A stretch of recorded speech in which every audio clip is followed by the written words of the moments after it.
Radio FM Espoir et votre serviteur Jean-Luc Marius vous propose une nouvelle émission autour de la culture hébraïque, des prophètes, des apôtres et notre Adonai Yeshua Hamashiach. L'enseignant Jean-Luc Marius vous propose un apprentissage pour débutants et une nouvelle approche de l'alphabet hébraïque. Un rendez-vous à ne pas rater tous les samedis de 10h30 à 12h, heure Antilles, et de 15h30 à 17h, heure métropole. Prenez dès à présent vos crayons et cahiers, c'est l'école des Talmidim, des Rabbi Yehoshua Hamashiach Aleph Tav. Je suis.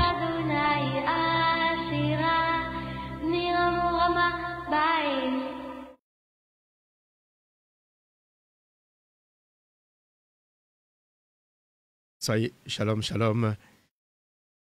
Soyez les bienvenus dans l'émission Aleph Tav sur Radio Tropical 89 et Radio FM Espoir du côté de la Martinique. Nous avons un petit peu de retard parce que nous avons eu un petit peu de mal à nous connecter parce qu'on a changé de logiciel, etc. Mais nous espérons le peu de temps qui nous reste. Nous allons passer un bon moment avec vous. Alléluia. Alors, nous allons écouter notre moment. Et nous aurons une étude assez importante. C'est avant le renouvellement de l'Alliance. Ce sera dans le livre d'Exode, le chapitre 32 et 33. Nous allons nous pencher dessus. Alors, nous allons vous lire la suite du psaume 119, le psaume 119, et ce sera à partir du verset 9 jusqu'à 16, avec Gondalina. Si elle nous entend. Oui, oui. Alors, ça va, Gondalina? Ça va, très bien. Oui. Bonsoir, shalom, shalom, tout le monde. Voilà. Est-ce que tu pourrais nous lire le psaume 119? Oui. Bien sûr. À partir du verset 9 à 16. Psaume 119.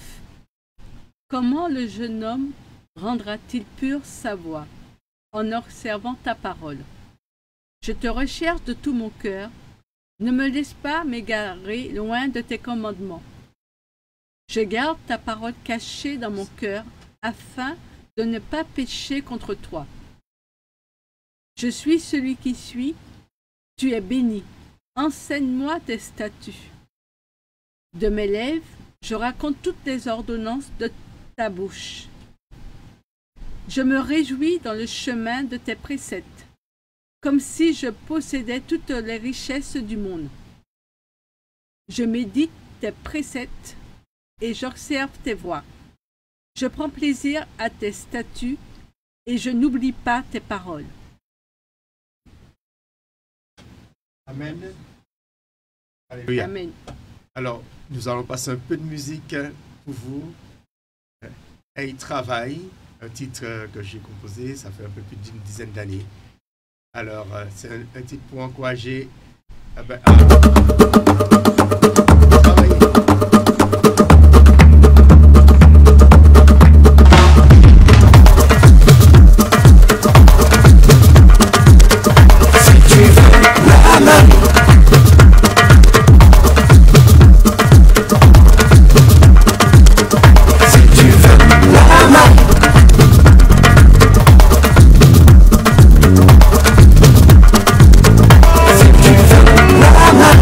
Faut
Alléluia.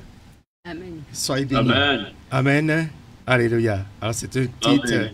que j'ai écrit pour encourager au travail. Hein.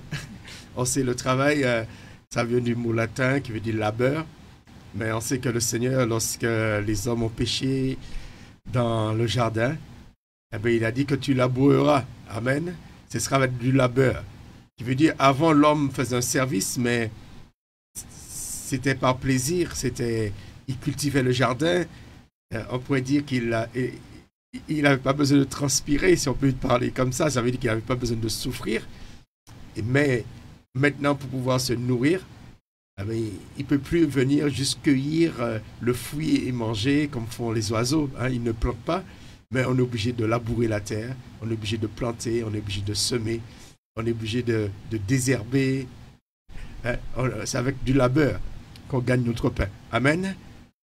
Alléluia. Amen. Amen. Amen. Alors nous avons notre frère Chris Law avec nous. S'il peut se présenter pour les auditeurs. Frères et sœurs, que la paix de Dieu soit avec vous. Nous sommes pour le même but, hein, pour le même combat, la même mission. Que la volonté de Dieu soit faite, pas notre volonté, mais que sa volonté soit faite. Que quoi que nous fassions, que nous quelque chose d'autre, pour sa gloire. Donc, qu'il conduise les missions, qu'il nous donne les mots sur les lèvres, qui nous instruit puissamment, afin que nous ne soyons pas égarés. Et que par conséquent, par cette émission, par cette chaîne, qu'il y ait des brebis qui viennent pour pouvoir se convertir et au fil du temps, afin que nous soyons importants aux yeux de Dieu. Amen. C'est très important. C'est une mission difficile, mais puisqu'il est avec nous, comme Jésus l'a dit, je suis avec vous jusqu'à la fin du monde, par esprit et par son esprit, pour sa gloire, il est avec nous. Donc, vraiment que sa volonté soit faite et que gloire lui soit rendue au nom de Jésus-Christ. Amen. Amen. Alors, Amen. Aujourd'hui, nous allons aller directement au sujet du jour. Alors, le sujet du jour, c'est avant le renouvellement de l'Alliance. Amen. Alors, ce sera dans le livre d'Exode. Nous allons lire 2 chapitres, mais nous allons aller au fur et à mesure. Le chapitre 32 et le chapitre 33. Puisque nous avons vu que la première étude que Moïse était obligé de briser l'alliance parce que le peuple avait déjà brisé l'alliance parce qu'ils n'avaient pas respecté les premiers commandements qui disent ne pas adorer des idoles. Et la dernière fois, nous avons vu que ces 2 alliances étaient sur ces 2 tables. Amen. Alors, quand Moïse a brisé les tables, il faut que l'alliance soit renouvelée. Puisque les tables sont brisées, le Seigneur lui-même a dit à Moïse que c'est son peuple, ce n'est plus lui, ce n'est plus son peuple, c'est le peuple de Moïse. Et là, pour que le peuple puisse redevenir le peuple d'Élohim, pour que Moïse puisse avoir les 2 tables, ça ne s'est pas passé par un claquement de doigts. Il y a eu tout un processus. Amen. Alors, pour nous remémorer cela, nous allons lire déjà Exode 32, du verset 1 à 9. Le culte du veau d'or.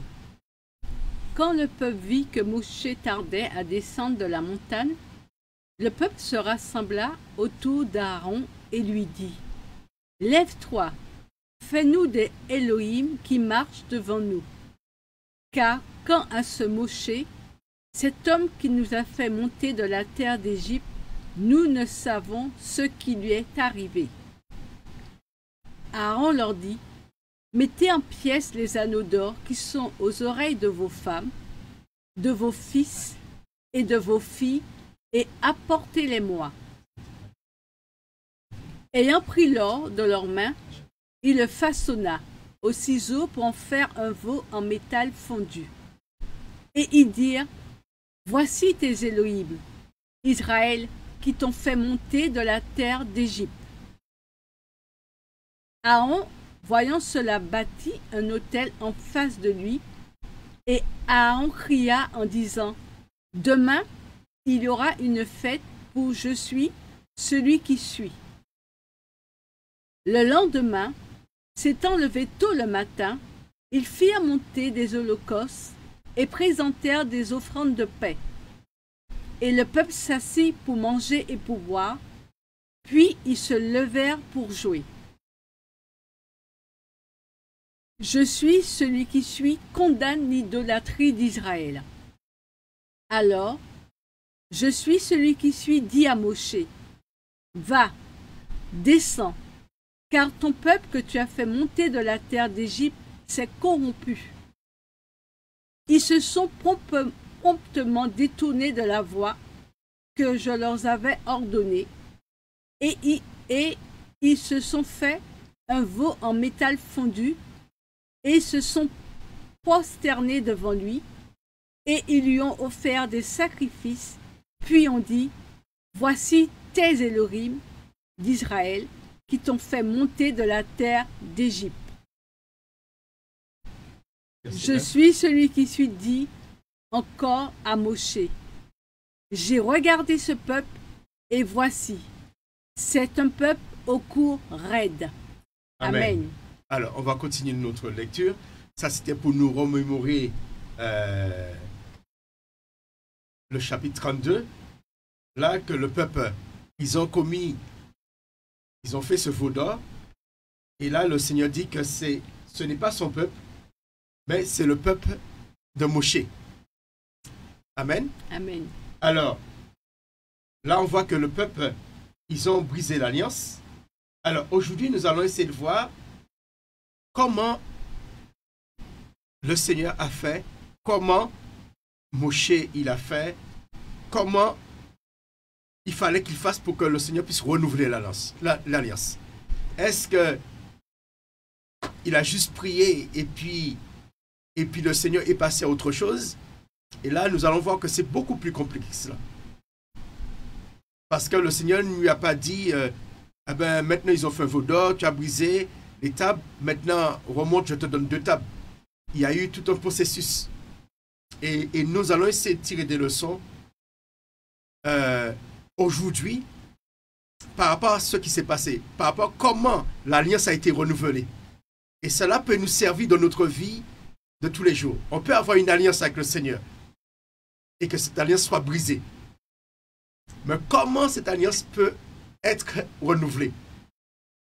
Et les Écritures sont là pour nous donner des exemples. Amen. Alors, Amen. La première des choses que nous allons voir,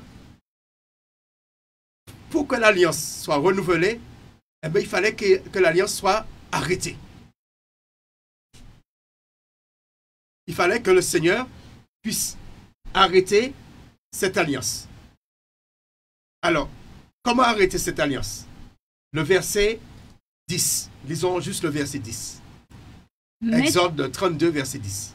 Maintenant, laisse-moi faire. Ma colère s'embrassera contre eux et je les consumerai, mais je te ferai devenir une grande nation. Amen. Ce texte, on peut se pencher dessus, sur la pensée du Seigneur. Il dit à Moshe,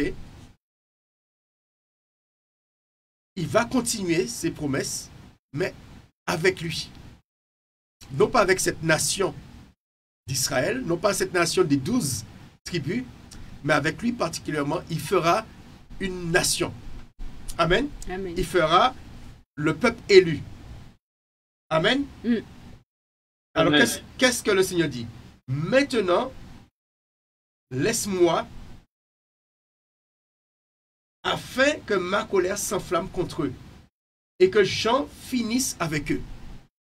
Qui veut dire que la solution que le Seigneur propose, c'est de finir avec ce partenariat. Et il propose un nouveau partenariat. Mais ce partenariat, ce sera avec Moshe. Amen. Mais Moshe lui propose autre chose. Alors, qu'est-ce qu'il lui propose? Il propose au verset 11 à 14.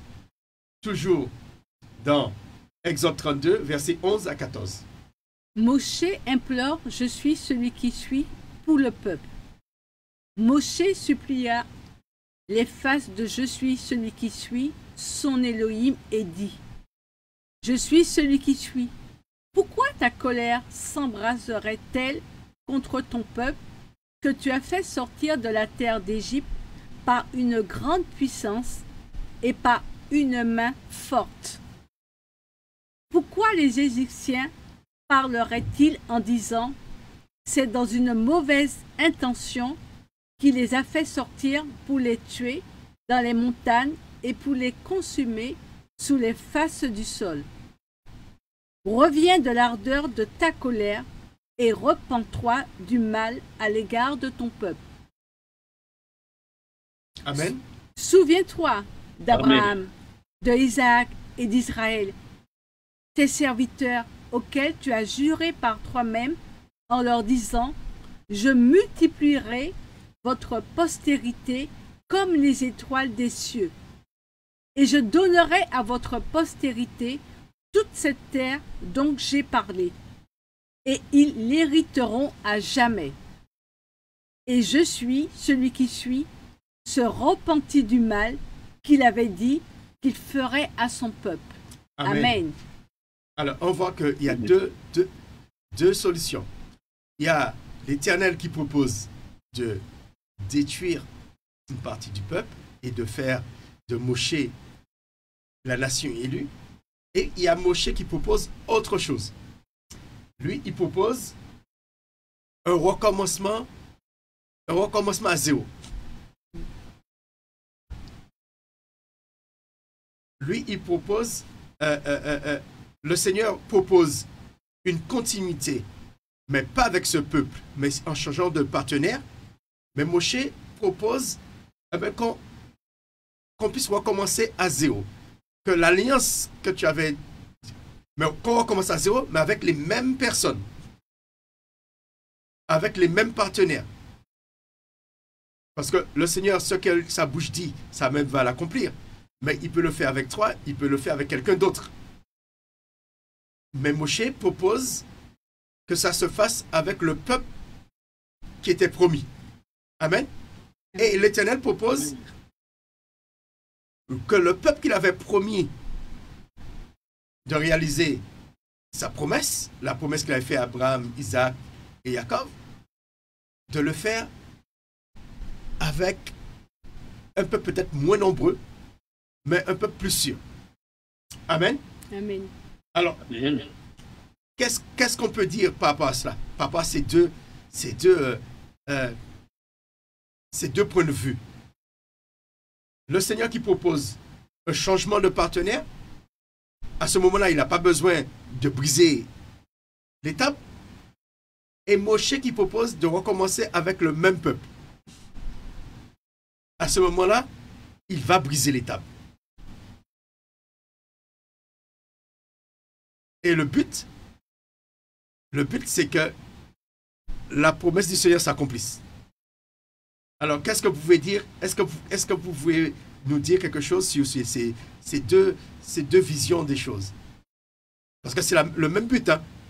C'est qu'ils puissent entrer dans la terre de Canaan pour que le Seigneur demeure avec eux, pour que le Seigneur puisse trouver un peuple pour faire un avec lui. Et le Seigneur voit que s'il détruit ce peuple-là, et puis il garde ceux qui ont le cœur prêt, ce sera plus simple. Mais Moshe propose une autre solution qui est un peu plus compliquée. C'est-à-dire d'essayer de changer le peuple. Alors, Chris-Laure et Gandalina, qu'est-ce que vous avez à dire sur ça? Moi, je me mets à la place du Seigneur parce que le peuple a été très dur envers lui. Et je me dis, c'est très bien ce que Moshe a proposé au Seigneur en lui disant, ne tue pas le peuple qui est avec lui, mais il propose au Seigneur de refaire une nouvelle alliance. Il intercède auprès du peuple, auprès du Seigneur pour son peuple. Et je me dis que c'est une bonne chose, ce que Moshe a fait, intercéder pour son peuple.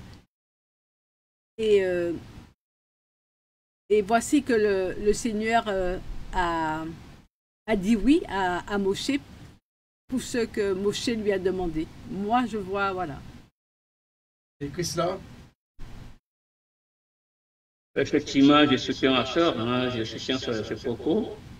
En fait, c'est vrai, Dieu, autant Noé, effectivement, il avait gardé que Noé qui était intègre. Mais toujours est-il que c'est un Dieu de compassion, un Dieu qui répand ses mots. Et s'il faut à chaque moment renouveler le peuple, condamner les autres, les Écritures ne pourront pas servir à leur cause. Nous avons donné les Écritures pour la repentance, pour le pardon, pour la confession, afin que nous ayons sa grâce, afin que nous bénéficions de sa clémence. Donc je pense que la plaidoirie, elle est encore mieux qu'un changement radical. Je vous remercie. Alors, il y a une question qu'on pourrait poser par rapport à l'alliance avec Christ. Elle est plutôt dans la lignée de la pensée d'Élohim, qui est un changement de partenaire sans rupture, ou l'alliance avec Christ est dans la lignée de Moshe, dans la pensée de Moshe, c'est-à-dire un recommencement à zéro. Est-ce évidemment, que... Vas-y. Évidemment, je souhaiterais qu'il y ait un recommencement à zéro. Parce que ça ne sert à rien de rejeter.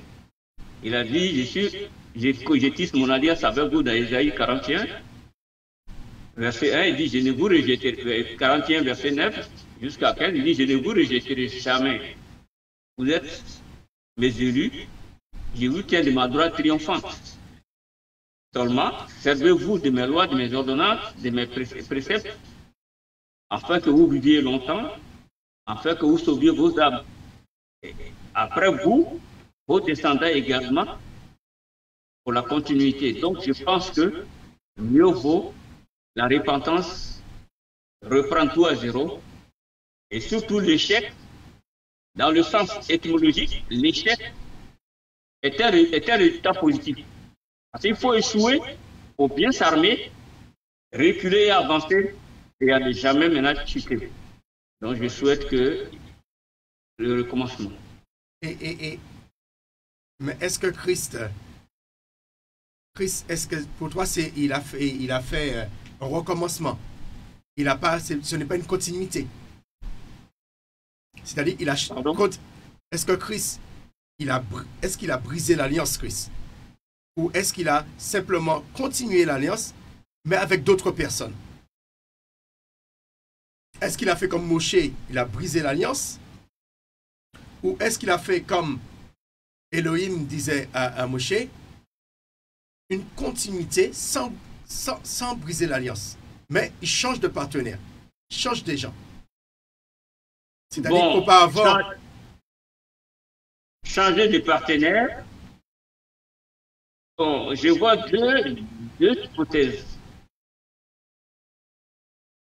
On peut changer de partenaire pour ceux qui n'ont pas envie de changer, pour continuer ceux qui veulent leur alliance avec lui par le comportement désirable, mais dire véritablement changer et une nouvelle alliance, un nouveau partenaire, je souhaite vraiment que Christ, effectivement, Christ il est venu, mais pas dans l'optique de rompre, mais un sacrifice pour un rachat.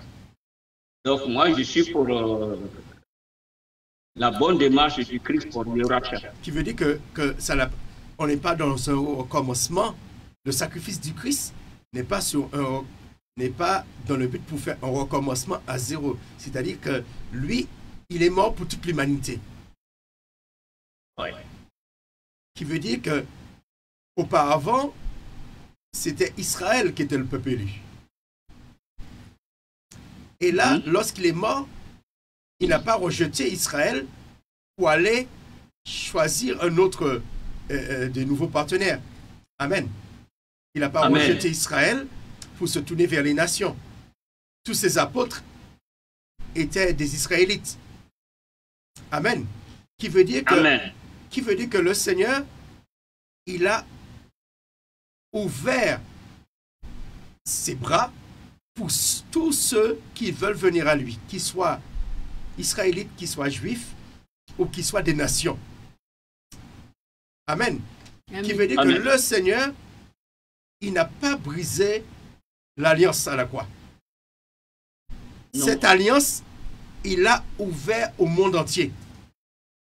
Cette alliance qui était à Israël, eh bien, il a permis que d'autres puissent venir à cette alliance.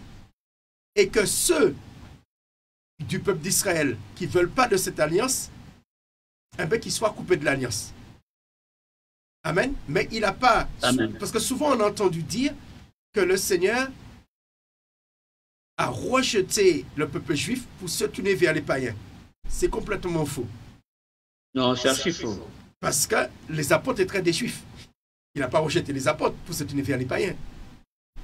C'est-à-dire qu'il a permis que les nations puissent aussi adhérer à cette alliance qu'il a avec Israël. Exactement. Cette alliance n'est pas contre Israël. Et c'est pourquoi que le Christ, la Torah, il n'est pas venu pour briser la Torah. Il n'est pas venu pour détruire la Torah. Il n'est pas venu pour couper l'alliance qu'il avait avec Israël. Cette alliance, il nous a joints à cette alliance. Amen. Il est dit que, concernant Abraham, parce que l'alliance d'Israël vient d'Abraham, c'est une alliance qui est faite avec Abraham. Amen. Amen. Et il dit à Abraham que toutes les nations seront bénies, comment? Par toi. Par toi. C'est ça. Qui veut dire que les nations, nous entrons dans l'alliance d'Abraham. Qui veut dire qu'il n'y a pas eu de rupture. Non.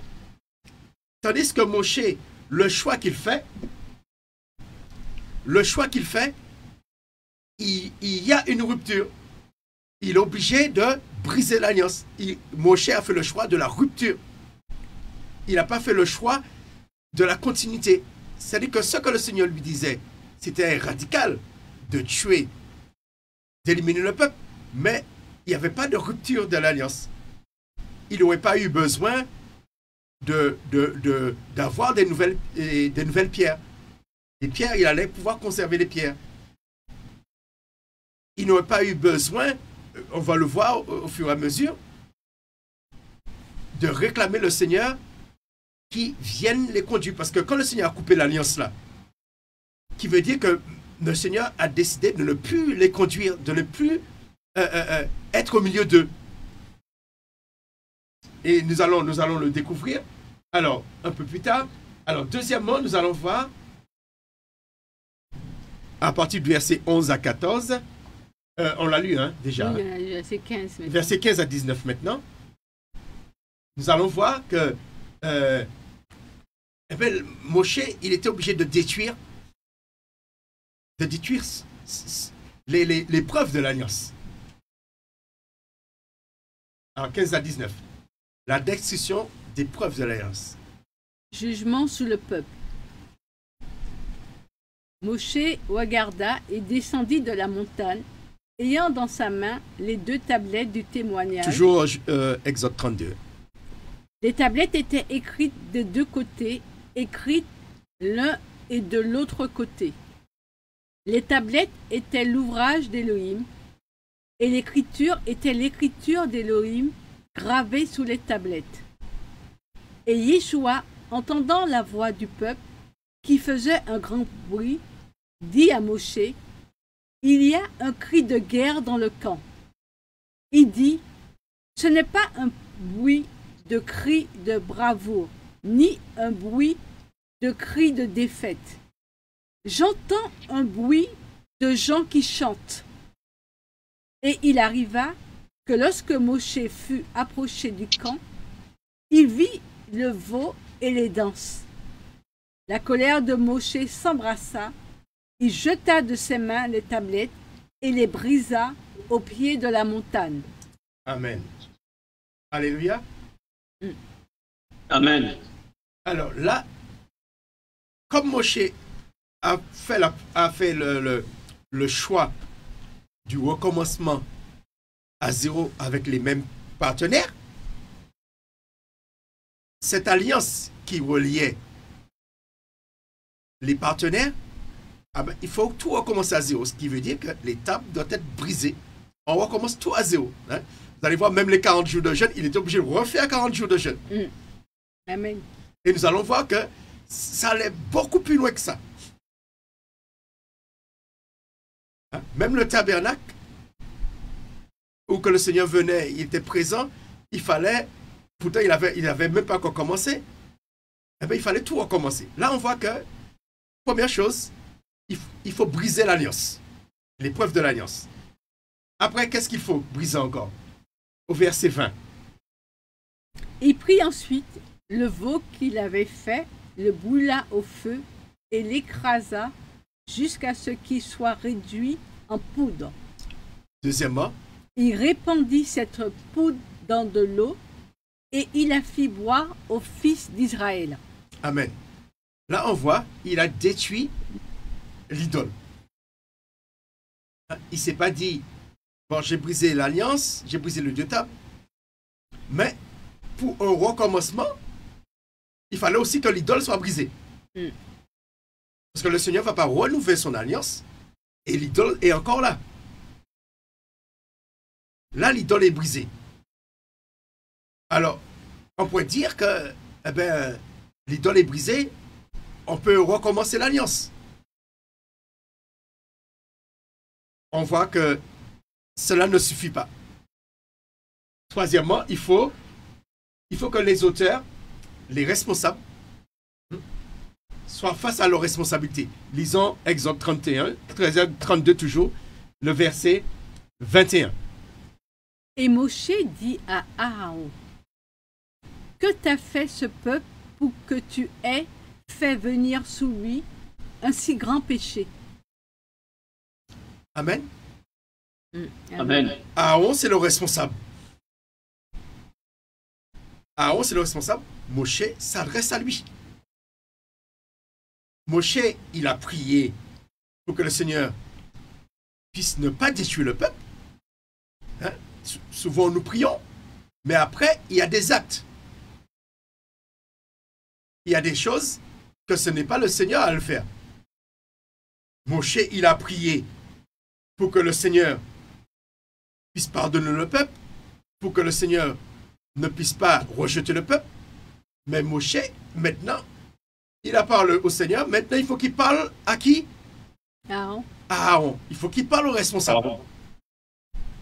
Il faut qu'il parle à celui par qui? Celui qui a accepté que le peuple puisse faire ce veau d'or. Qui veut dire aujourd'hui, s'il y a des choses qui ne vont pas dans l'église, il ne faut pas seulement prier. Il faut mettre les responsables face à leurs responsabilités. Il faut aller parler au pasteur. Il faut parler au prophète et dire ça que le peuple fait, ce que vous permettez là, n'est pas à la gloire du Seigneur. Et que ce peuple et que ses serviteurs puissent se rendre compte qu'ils ont commis une erreur. Parce que tant que les responsables ne se rendent pas compte qu'ils ont commis une erreur, ça ne sert à rien que le Seigneur renouvelle son alliance. Puisqu'on va recommencer la même chose. Alors qu'est-ce qu'il fait? Il va voir premièrement, il ne va pas voir le peuple, hein. Il va voir premièrement Aaron. Amen. Au verset 21. Après, comment Aaron réagit? Verset 22 à 24. Et Aaron lui dit, que la colère de mon Seigneur ne s'embrase pas, tu sais toi-même que ce peuple est mauvais. Ils m'ont dit, fais-nous des Élohim qui marchent devant nous. Car ce Moshe, cet homme qui nous a fait monter de la terre d'Égypte, nous ne savons pas ce qui lui est arrivé. Alors, je leur ai dit que celui qui a de l'or le mette en pièces, et ils me l'ont donné. Je l'ai jeté au feu, et ce veau en est sorti. Amen. Alors, Aaron reconnaît sa faute. Hein? On a vu que Moshe, il est allé voir le responsable, mais il faut que le responsable reconnaisse qu'il a frauté. Il a prié, il a été voir le responsable, mais troisièmement, il faut que les responsables reconnaissent leur faute. S'il n'y a pas cela, il n'y aura pas de renouvellement de l'alliance. Et souvent, nous prions et nous pensons que la prière suffit. Et nous pensons que la prière va changer les choses. Non. Il faut que les responsables reconnaissent leur faute. Mais avant, pour qu'ils puissent reconnaître, il faut que quelqu'un leur dise, vous avez fait mal. Si Moshe n'avait pas été voir Aaron, est-ce qu'Aaron aurait su qu'il a fait quelque chose de mal? Pourtant, il a entendu la parole. Il a entendu la parole qui disait ne pas faire d'idole. Alors, quelle serait sa réaction si Moshe ne lui avait rien dit? Ben, il aurait continué. Hein. Si il n'y avait pas eu d'intervention, il allait toujours demeurer dans ses voies qui ne glorifient pas l'Éternel. Il ne se serait pas remis en cause. Ça veut dire que l'Éternel n'a pas créé pour rien les prophètes, les apôtres, les docteurs, les pasteurs, les évangélistes. C'est pour nous interpeller, c'est pour nous conscientiser, nous moraliser et nous orienter. Donc il faut toujours un conducteur.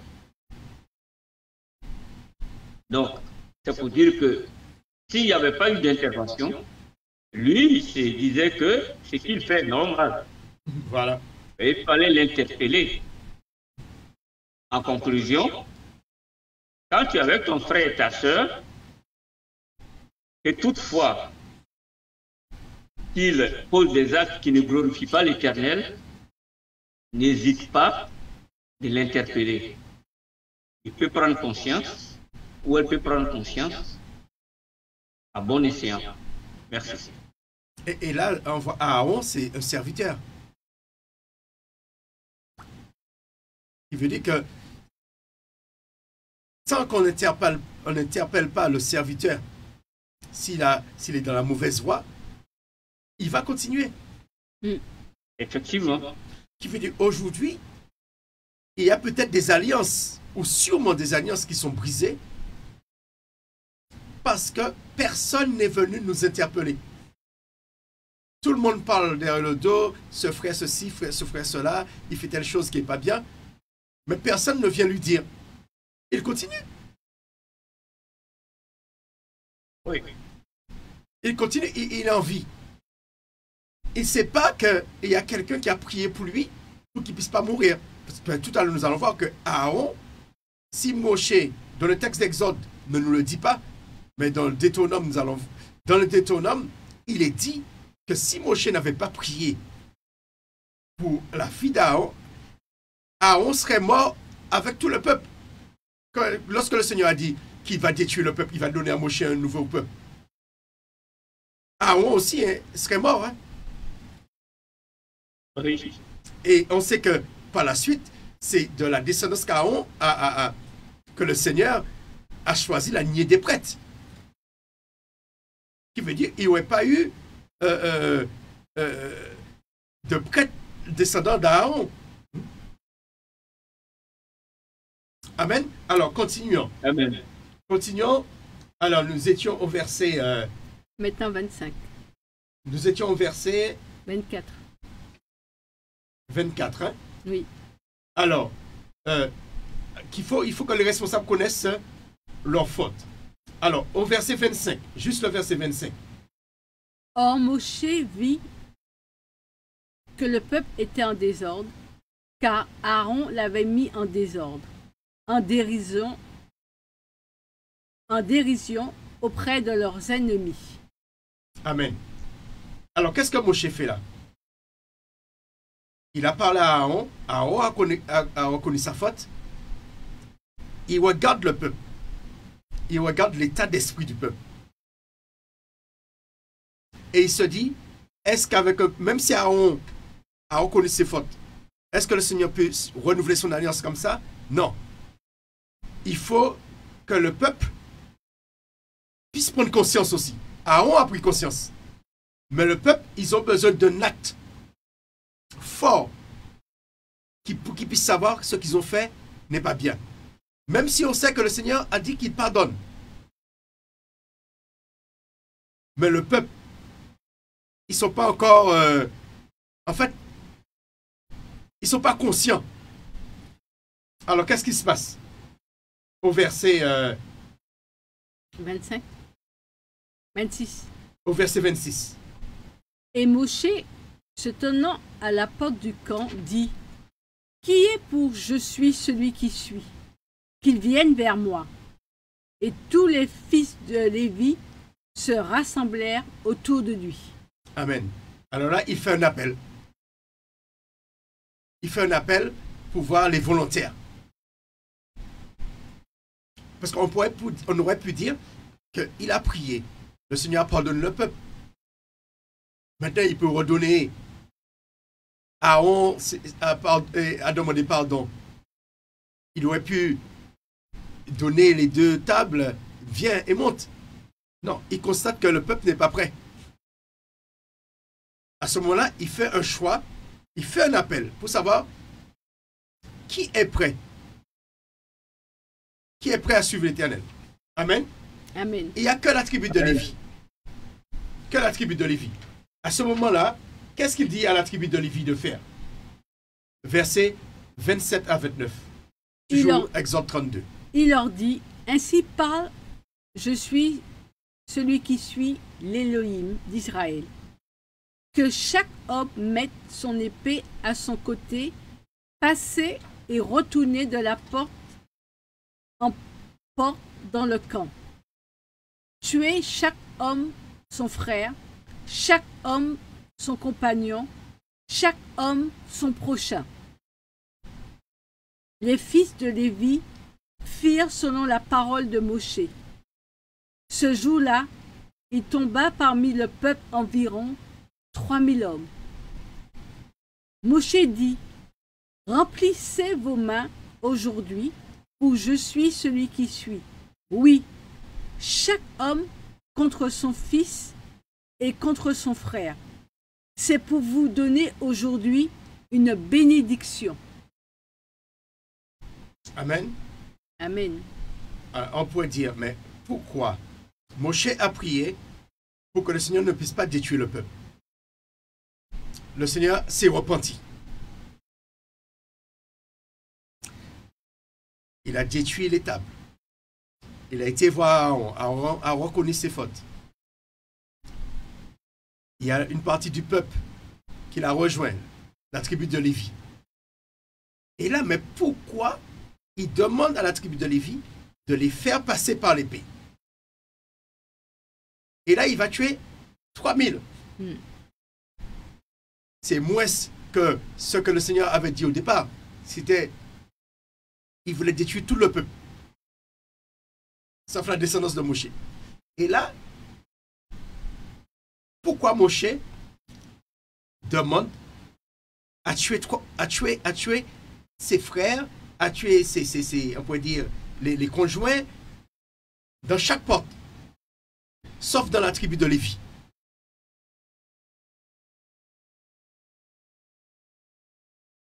Parce qu'il a constaté par rapport à l'état d'esprit. On pourrait dire que malgré que le Seigneur les a pardonnés, mais est-ce que le Seigneur avait oublié? Alors la question qu'on pose là, dans ce cas-là, est-ce que le Seigneur avait oublié leur veau d'or? Non. Dalina a dit non. Non. Non. Des fois, le Seigneur dit qu'il va te pardonner et qu'il va oublier. Mais là, le Seigneur n'a pas oublié. Parce qu'il connaît l'état du cœur du peuple. Il dit que c'est un peuple au cou raide. Alors, il faut un acte. Il faut une action assez forte. Quelque chose de physique, quelque chose de matériel. Il faut qu'il y ait un prix payé pour que le peuple soit conscient du mal qu'ils ont fait. Parce qu'on voit que le Seigneur ne dit pas tout de suite, eh bien, remonte, je te donne, va tailler des tables. Malgré il s'est repenti de ne pas détruire le peuple. Et là, Moshe, lui-même qui avait prié pour que le Seigneur puisse épargner le peuple, c'est lui qui les envoie. Amen. Amen. Alors passons au verset 30, toujours au chapitre 32. Moshe intercède pour Israël. Et il arriva le lendemain que Moshe dit au peuple, « Vous avez commis un grand péché. Maintenant, je monterai vers je suis celui qui suis. Peut-être ferai-je propitiation pour votre péché. » Amen. Là, on voit que il envoie, il fait un appel. Et qui fait l'appel, c'est que les Lévites qui viennent. Et là, il envoie les Lévites tuer les autres, les fils, une partie des fils, 3000 hommes dans les autres tribus. Et c'est après avoir tué les 3000, il va voir le peuple pour mettre le peuple face à ses responsabilités. Il ne va pas avant. Nous, qu'est-ce qu'on aurait dit? On va essayer d'aller négocier avant. On va leur parler avant. On va les avertir avant. Et s'ils n'écoutent pas, à ce moment-là, on fait la sanction. Mais là, on voit qu'il frappe. Et après avoir frappé, il va les voir. Alors, j'aimerais bien avoir votre avis sur cette façon de faire. Il les frappe. Et après, il va les voir pour les mettre face à leurs responsabilités. Il ne les met pas face à leurs responsabilités. Et après, s'ils n'écoutent pas, il les frappe. Mais il les frappe avant. On voit que le Seigneur, ses pensées ne sont pas nos pensées. Hein. Il ne fonctionne pas comme nous. Hein. Nous, on aurait fait le contraire. Alors, qu'est-ce que tu dis, Chris, là? En fait, comme vous savez, mes frères, mes sœurs, quand tu confesses, Dieu dit, c'est lui qui avoue et délaisse obtient ma miséricorde. Donc, si tu as avoué que tu n'as pas délaissé, tu ne passeras outre le fouet de l'Éternel. Ça, c'est clair. Il faut avouer. Tu avoues, mais délaisse, c'est-à-dire abandonne, regrette. Et remets-toi sur le bon chemin de l'Éternel. Dans le cas contraire, la loi va s'appliquer. Amen. Amen. Et là, pourquoi il frappe avant d'aller voir le peuple, Al-Gandalina? Alors, qu'est-ce que tu as à dire par rapport à ça? Pourquoi Moshe frappe avant? C'est-à-dire, il envoie le peuple, il envoie les Lévites frapper de l'épée, et après avoir frappé de l'épée, il les met devant leurs responsabilités. Que Moshe a vu ce que le peuple avait fait, c'était pas bien, malgré qu'il a intercédé pour le peuple, mais il a fait appel, il a dit ceux qui sont pour je suis celui qui suis, et c'est les fils de Lévi qui sont venus. Amen. Mais il ne faut pas oublier qu'on a vu au verset 25 voilà. qu'il a vu leur état d'esprit. Il a vu leur état d'esprit. Parce qu'il dit... Il sait que ça n'allait pas fonctionner, vas-y. Ouais. Parce que oui, mais c'est ce que j'ai dit tout à l'heure. Vas-y, vas-y, Gandaline. Oui, mais ce que tu dis, au verset 25, il dit, « Oh, Moshe vit que le peuple était en désordre, car Aaron l'avait mis en désordre, en dérision, auprès de leurs ennemis. » Il a vu que ils étaient en désordre. Le peuple ne suivait plus. La parole n'allait pas suffire. Il fallait une action. Une action. Il fallait qu'il frappe de l'épée pour qu'il puisse prendre conscience. Et des fois, dans notre aujourd'hui, des fois, il faut fonctionner comme ça. Tant que tu es dans, comment dire, dans des recommandations, dans la prévention, mais c'est lorsque qu'il y a une amende. Hein, si on te dit, il faut mettre le casque, il faut mettre la ceinture, il n'y a pas de sanction. Comme tu sais, ça va finir par une recommandation ou ça va finir par une réprimande. Ce sera que des paroles. Mais si on frappe au porte-monnaie, Mais tu vas réfléchir à deux fois, tu te dis. quand tu frappes au porte-monnaie, à ce moment-là, le policier te dit après, il te fait la recommandation après. Oui. Parce que le Seigneur sait que notre tête, elle est dure. Hein? Le Seigneur sait que notre tête est dure. Alors, comme il sait que notre tête est dure, il frappe pour qu'on puisse comprendre la correction. Amen. Amen. Alors, Amen. nous étions au verset 32, c'est ça? Hein? Oui, 32. Non, au verset 30. 30, Maintenant, 30. alors, maintenant, nous allons lire le verset 31 et 32. On va voir que c'est déjà au verset 30, il dit, tu peux lire la fin du verset 30. Mais je suis celui qui suis, peut-être ferai-je propitiation pour votre péché. Peut-être. Peut-être. Qui veut dire que là, il dit, il n'est même pas sûr. Il va voir Elohim et on verra. Peut-être il va accepter avec qu'on fasse propitiation. Hein? C'est-à-dire, on va faire quelque chose pour pouvoir expier, pour pouvoir enlever votre péché. Peut-être. Alors, après, nous passons au verset 33 jusqu'à 35. Non, 31. 31 à 32. À 32. Alors là, on voit à ce moment-là, il se remet à intercéder à nouveau. Moshe retourna vers Je suis celui qui suis et dit, Oh, je te prie, ce peuple a commis un grand péché en se faisant des Élohim d'or.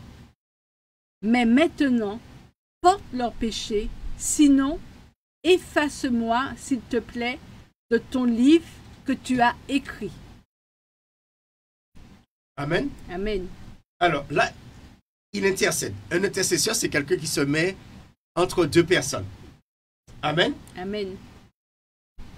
Et là, il est prêt à ce que le Seigneur puisse effacer Son nom. son nom. Je ne sais pas qui d'entre nous, hein, nous tous, nous sommes venus au Christ, c'est pour être sauvés. C'est pour que notre nom soit inscrit dans le livre de vie. Oui. Pour un peuple qui a la tête dure, un peuple qui fait le contraire de ce qu'il faut faire, lui, pour qu'on ne puisse pas dire que le Seigneur a sauvé le peuple pour pouvoir le détruire dans le désert, il est prêt à ce que son nom soit effacé dans le livre de vie. Écoutons la réponse du Seigneur au verset 33 à 35. Je suis celui qui suis, dit à Moshe. C'est celui qui aura péché contre moi que j'effacerai de mon livre. Amen. Jusqu'à 35. Va maintenant, conduis le peuple au lieu dont je t'ai parlé. Voici mon ange marchera en face de toi, mais le jour où j'exercerai la punition, je ferai venir sous eux la punition de leur péché. Et je suis celui qui suis, frappa le peuple parce qu'ils avaient fabriqué le veau, celui qu'avait fabriqué Aaron. Amen. Amen. Alors, qu'est-ce qu'on voit avant qu'on puisse faire une page musicale? Premièrement, le Seigneur répond à Moshe. Qu'est-ce qu'il répond à Moshe? Que Moshe dit d'effacer son nom dans le livre de vie. Il dit non. Non, c'est celui qui a péché contre lui. Ce sont ceux qui ont péché là, ceux qui ont fait le veau d'or, ce sont eux que je vais ôter du livre de vie. Et là, qu'est-ce que le Seigneur lui dit deuxièmement? Maintenant, va conduire le peuple. Conduire le peuple. Le Seigneur, qui veut dire que le Seigneur demande à Moshe de conduire le peuple. Mais qui veut dire que lui, ce n'est plus lui qui va conduire le peuple. Ce sera Moshe qui va conduire le peuple. Et qu'est-ce qu'il lui dit? Mon ange. C'est son ange qui va marcher devant. Son ange va marchera en face de toi. Son ange. Mais ce sera plus la nuée. Ouais.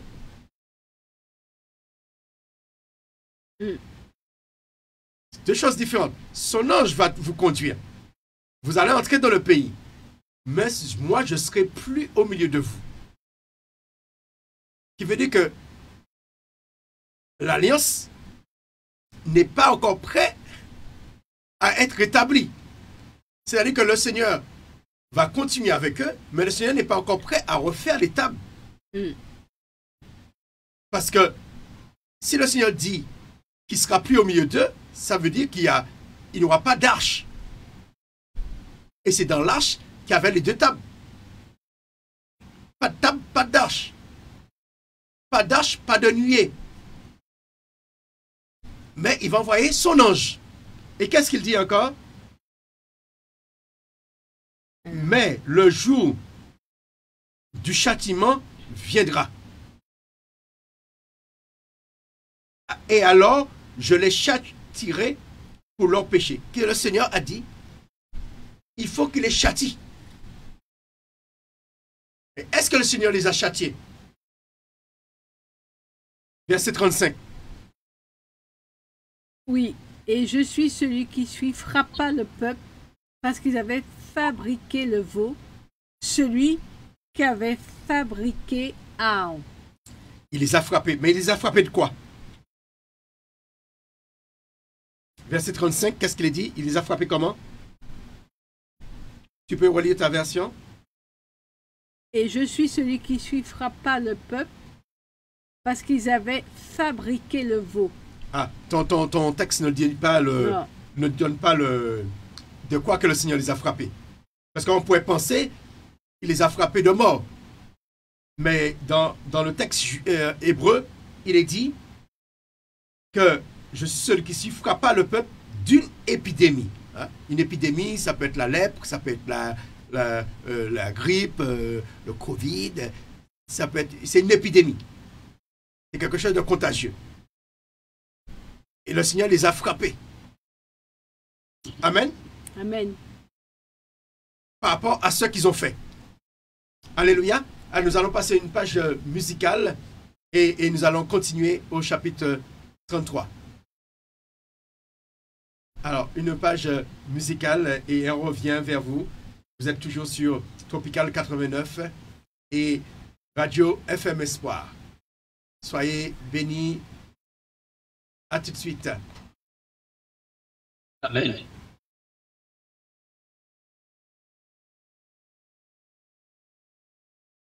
Alors, le temps que la machine veuille se mettre en marche. Alors, est-ce que vous avez quelque chose à dire par rapport à ça, à ce qu'on vient de dire? Ce serait une question à poser. Peut-être que, bon. Dans le ciel, sur la terre et sous la terre, il n'y a pas de Dieu comme toi. Dieu d'une d'être élevé. On vous vers l'éternel, le cri de joie pour tous les habitants de ces monts. Attendons sa porte avec de louanges. Célébrons-les, confions-les en disant Alléluia, Amen, mon Jésus, oh, mon yaya, oh. Nalinga na bongo na ngai koleka nyonso.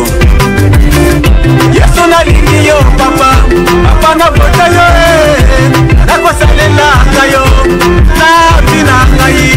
Yesu nalingi yo papa, papa na bota yo nakosalelaka yo. C'est vers l'éternel le cri de joie pour tous les habitants de ces monts. Attendons sa porte avec de louanges. Célébrons-les, confions-les en disant Alléluia, Amen, mon Jésus, oh, mon yaya, oh. Tango yango yo likambo likambo na tango na yango lelo tango na Yesu. Tango yango yo likambo likambo na tango na yango oyo tango na Yesu. Papa motima bamama totima tango yango yo tosalela nkolo Yesu akomi kozonga tango yango yo likambo likambo na tango na yango oyo tango na Yesu. Ngonga yango yo likambo likambo na ngonga na yango lelo ngonga na Yesu. Tango yango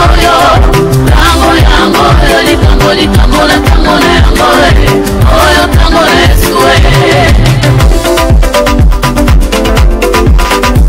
Moi j'ai trouvé Jésus-Christ dans ma vie. Moi j'ai trouvé Jésus-Christ dans ma vie. Oh, moi j'ai trouvé Jésus-Christ dans ma vie. Moi j'ai trouvé Jésus-Christ dans ma vie. Oh, moi j'ai trouvé le Sauveur dans ma vie.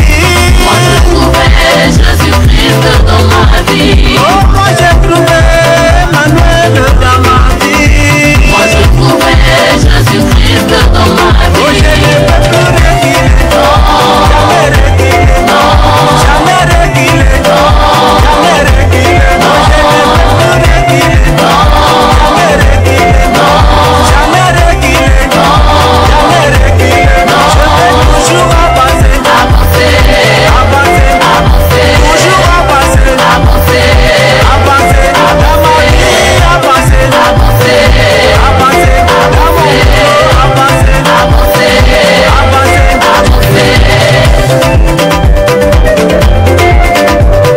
et tout ce qui respire, loue l'Éternel. Alléluia. Dans la Bethléem, Pasteur Blaise Chamala, Dosano Likolo, l'homme de l'Alliance.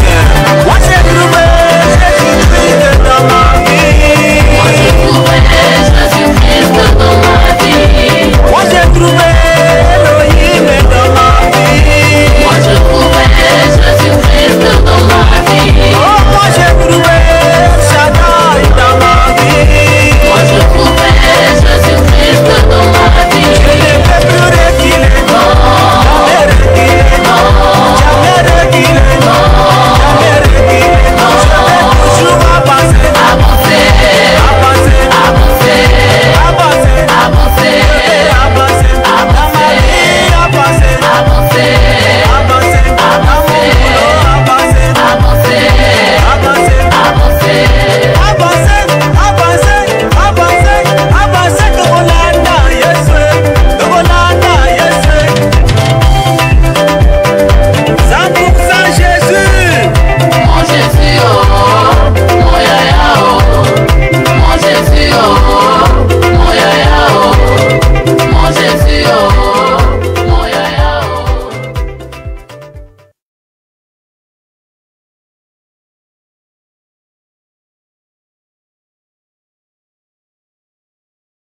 Oui, soyez bénis, soyez bénis. Alors, est-ce que vous avez quelque chose à dire par rapport au chapitre 32? Et nous allons passer au chapitre 33. Gandanina, est-ce que tu voulais réagir déjà par rapport au chapitre 2, par rapport à ce qu'on a déjà vu? Non, ça va. Ton micro, on t'entend pas? Non, ça va. Mais j'étais en train de voir, j'ai vu que le Seigneur, c'est quand il les a fait... Rapproche-toi de ton micro. Quand il les a frappés, c'est quand ils étaient quand ils sont arrivés dans le pays ou bien avant? Ah non, là, ils sont pas encore dans le pays. Hein. Ils sont pas encore dans le pays. Non, non, là, Voilà. ils sont toujours au pied de la montagne. Au pied de la montagne. Ils sont toujours au pied de la montagne. Mm. Et le Seigneur les a frappés. Amen. Alors maintenant, nous allons passer au chapitre 33. Exode 33. Et parce que jusqu'à maintenant, le Seigneur n'a pas encore renouvelé son alliance. Hein. Mm. On aurait pu penser que le Seigneur passe d'une page à une autre comme ça. On voit toutes ces étapes. Il faut toutes ces étapes pour que le Seigneur puisse répondre à Moshe. Moshe a demandé un recommencement à zéro, mais il faut détruire. Amen. Et après reconstruire. Alors, chapitre 32. Le chapitre 32, nous allons lire à partir du verset 1er. Chapitre 33, je vais dire, à partir du verset 1er. Ah, parce que le Seigneur, il garde. Bon? Oui. Le Seigneur, il garde ses promesses. Amen. Amen. Amen. Mais on voit que sa promesse, c'est son but, c'est d'aller de les amener à Jérusalem, de les amener du moins à Canaan. Mais il change ses plans. C'est-à-dire que là maintenant, vous allez aller en Canaan, mais sans moi. Vous allez aller en Canaan, je vous mettrai un ange. Ce ne sera plus la nuée. Qui veut dire qu'il n'y aura pas de nuée, il n'y aura pas de table. Alors, voyons comment Moshe, il arrive à faire le Seigneur revenir sur sa décision. Chapitre 33, verset 1er. Alors, nous allons lire du verset 1er jusqu'à 3. Je suis celui qui suis, ne veut plus marcher avec Israël. Je suis celui qui suis, dit à Moshe. Va, monte d'ici, toi et le peuple que tu as fait monter de la terre d'Égypte vers la terre que j'ai juré de donner à Abraham, à Isaac et à Jacob, en disant, je la donnerai à ta postérité. J'enverrai un ange face à toi et je chasserai les Cananéens, les Amoréens, les Héthiens, les Phérésiens, les Héviens et les Yébousiens, vers une terre où coule le lait et le miel, mais je ne monterai pas au milieu de toi, parce que tu es un peuple au cou raide, de peur que je ne te consume en chemin. Amen. Le Seigneur se dit, mais s'il est au milieu d'eux, il va les détruire. Parce que lui, il est saint. Et le peuple est malsain. Alors, pour le bien du peuple, si vous ne voulez pas mourir, il vaut mieux que vous allez dans le pays, mais avec un ange. Avec un ange, oui. Mais pas avec ma présence. Ça vous fait penser à quoi? Par exemple, à notre temps d'aujourd'hui. Si le Seigneur était présent, ce qu'on appelle la Shekinah, il était présent au milieu de nous comme la nuée. Hein, puisqu'il est dit qu'on ne peut pas vivre et voir sa face. Et Moshe pouvait voir, même si c'était de dos, mais il pouvait voir sa face.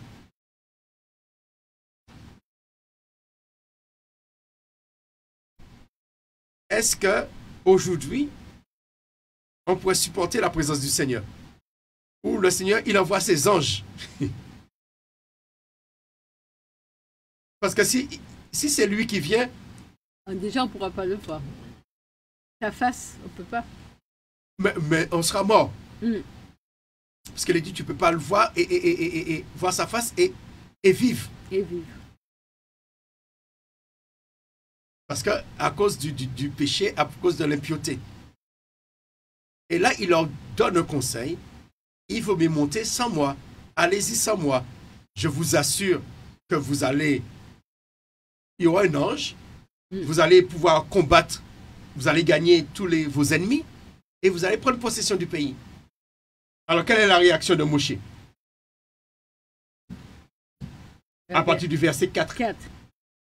Lorsque le peuple entendit cette parole Plus le peuple. de malheur, il prit le deuil et personne ne mit ses ornements. Alors, je suis celui qui suis, dit à Moshe.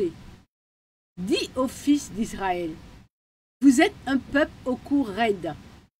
Je monterai en un moment au milieu de toi et je te consumerai.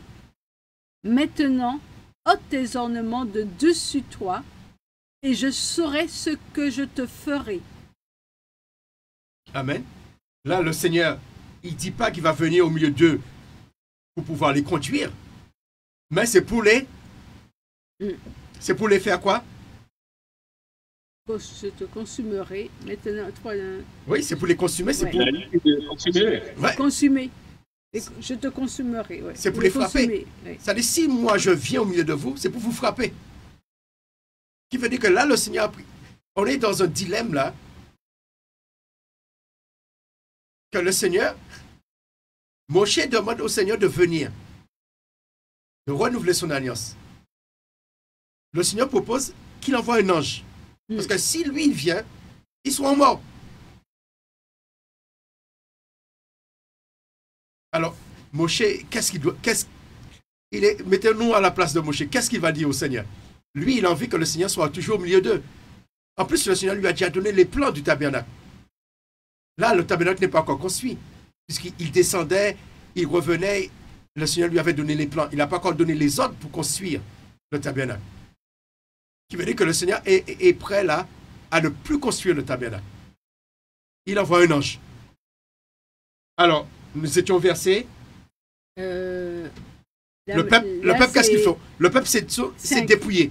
Il a enlevé leur or, tout. Mais est-ce que ça va suffire? Hein, on voit des chrétiens qui ne mettent pas de bijoux parce qu'ils ont mal compris ce verset. Ça, c'est parce que le peuple avait commis une erreur. Et comme ils avaient pris leurs anneaux d'or pour construire l'idole, et eux, pour montrer au Seigneur que l'or qu'on a pris pour construire ce veau d'or, nous nous débarrassons de cet or. Nous te donnons cet or. Mais on va voir que cela ne suffit pas. Amen. Amen. Alors, Amen. lisons au verset 7. Vous ne dites pas le verset 6? On était au verset combien? 5. 5. On a lu le verset 6, non? Non, je me suis arrêté au verset 5. Ah, lis le verset 6. Jusqu'à... On est sur le 6 là. Juste le 6. Ainsi, les fils d'Israël se dépouillèrent de leurs ornements vers la montagne d'Horeb. Amen. Ils se sont dépouillés, mais on va voir, est-ce que ça suffit? Maintenant, lisons le verset 7. Moshe dresse la tente d'assignation hors du camp. Jusqu'à 11, hein? Et Moshe prit une tente et la dressa pour lui hors du camp, loin du camp. Il appela la tente d'assignation. Tous ceux qui cherchaient « Je suis celui qui suis » sortaient vers la tente d'assignation qui était hors du camp. Et il arriva que dès que Moshe sortait vers la tente, tout le peuple se levait et chaque homme se tenait à l'entrée de sa tente et regardait Moshe par derrière jusqu'à ce qu'il soit entré dans la tente. Et il arriva que, comme Moshe entrait dans la tente, la colonne de nuée descendit et se tint à l'entrée de la tente, et il parlait avec Moshe. Tout le peuple voyait la colonne de nuée qui se tenait à l'entrée de la tente, et tout le peuple se levait et se prosternait, chaque homme à l'entrée de sa tente. Je suis celui qui suis parlait à Moshe face à face. comme un homme parle avec son ami. Puis Moshe retournait dans le camp, mais son serviteur, le jeune Yeshua, fils de Nun, ne quittait pas la tente. Amen. Amen. On voit que Moshe, il a pris la tente, il a amené la tente où? Hors du camp. Hors du Hors camp. du camp. À ce moment-là, il y avait la nuée, mais le Seigneur ne lui parlait plus dans le camp. C'est dans cette situation qu'il se retrouve avant que le Seigneur puisse leur redonner les 2 tables, avant que le Seigneur puisse renouveler son alliance. C'est-à-dire que le Seigneur parle avec Moshe face à face, mais pas au milieu du peuple. Il a pris la tente d'assignation, il l'a amené hors du camp. C'est-à-dire que vous allez entrer dans le pays, mais la tente d'assignation ne sera pas au milieu de vous. C'est-à-dire que la tente d'assignation était au milieu, et il y avait un camp au nord, 3 camps au nord, 3 camps au sud, 3 camps à l'est et 3 camps à l'ouest. Ils entouraient. Et puis il y avait les Lévites qui étaient tout autour. C'est-à-dire lorsque le tabernacle a été construit. Et là, il a pris la tente, il l'a mis à l'extérieur. Amen. Amen. Alors, Amen. là maintenant, Moshe va intercéder encore une 3e fois. Et nous allons voir, il va demander au Seigneur sa présence au milieu du peuple. Non pas sa présence, parce que lui, il a la présence du Seigneur. Yeshua, Josué, est avec lui. Ils ont la présence du Seigneur, mais le peuple n'a pas la présence. Le peuple voit la nuée au loin. Alors, qu'est-ce qui se passe? Au verset 12 à 13. Moshe demande que je suis celui qui suit marche avec Israël. Moshe dit à je suis celui qui suis. Regarde, tu m'as dit fais monter ce peuple et tu ne m'as pas fait connaître celui que tu dois envoyer avec moi. Tu as même dit je te connais par ton nom et aussi tu as trouvé grâce à mes yeux. Maintenant, s'il te plaît, si j'ai trouvé grâce à tes yeux, fais-moi connaître ton chemin, s'il te plaît, pour que je te connaisse et que je trouve grâce à tes yeux. Considère aussi que cette nation est ton peuple. Il dit, mes faces iront et je te donnerai du repos. Il lui dit, si tes faces ne viennent pas, ne nous fais pas monter ici. À quoi connaîtra-t-on que nous avons trouvé grâce à tes yeux, moi et ton peuple? Ne serait-ce pas quand tu marcheras avec nous? Ainsi, moi et ton peuple, nous serons distingués de tous les peuples qui sont sous les faces du sol. Je suis celui qui suis, dit à Moshe. Je ferai aussi ce que tu dis, car tu as trouvé grâce à mes yeux, et je te connais par ton nom. Tu as quel verset là? 17. C'était juste au verset 13. Alors, jusqu'au verset 12 et 13, Moshe dit, voici, tu me dis, fais avancer ce peuple. Mais tu ne m'as pas fait connaître qui tu enverras avec moi. Le Seigneur lui a dit qu'il va envoyer un ange. Amen. Mais le Seigneur ne veut plus être au milieu du peuple. Amen. Amen. Et Moshe lui dit, mais j'ai trouvé grâce à tes yeux. Tu n'as pas détruit le peuple. Amen. J'ai trouvé grâce à tes yeux. Mais là, j'ai besoin que ce soit 3, non pas un ange, mais que ce soit 3 qui soient au milieu du peuple, que ce soit 3 qui conduisent le peuple, non pas un ange. Verset 13, il est dit, et maintenant, j'aime bien ta version qui dit, s'il te plaît, c'est ça? Oui. Verset 13, relis pour nous. S'il te plaît, maintenant, s'il te plaît, si j'ai trouvé grâce à tes yeux, fais-moi connaître ton chemin. S'il te plaît, pour que je te connaisse et que je trouve grâce à tes yeux, considère aussi que cette nation est ton peuple. Amen. Il dit s'il te plaît. Et on voit que le Seigneur, que Moshe avait dit au peuple, il va faire un sacrifice d'expiation, ça veut dire, s'il accepte, et là il est en train de le supplier, s'il te plaît,